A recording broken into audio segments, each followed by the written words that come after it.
எதிரிகளே இல்லாம ஒரு வாழ்க்கை வாழணும்னு எல்லாரும் நினைக்கிறாங்க. எதிரிகள் இருந்தாதாங்க நம்ம ஜெயிக்கவே முடியும். எதிரிகள் நமக்கு ஒரு வகையான பலம். எதிரி இருந்தாதான் நம்ம உழைக்கணுன்ற எண்ணம் வரும். ஆனா நிறைய பேர் பொறாமப்படுறாங்க. டிவில வர்றான், அங்க வர்றான், இங்க போறான், இந்த நாட்டுக்கு போறான், அந்த நாட்டுக்கு போறான், அந்த ஊருக்கு போறான், இந்த ஊருக்கு போறான், இந்த கார்ல வர்றான், அந்த கார்ல பேசுறான். யூடியூப்ல வந்தாலே சில பேர் பொறாமப்படுறவனா நிறைய பேர் உண்டு.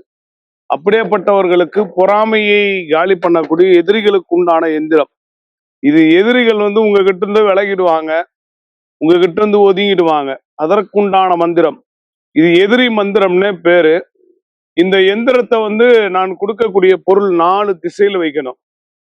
ஒரு சாம்பிராணி 1 2 3 4.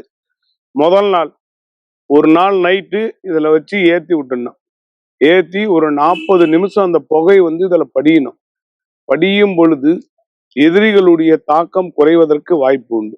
முதல் நாள் வைக்கிறீங்க, 4 திசையிலும் இந்த புகை படிஞ்ச உடனே வீட்டு வாசல்ல இல்ல பூஜை அறையில எங்க வேணாலும் மாட்டலாம்.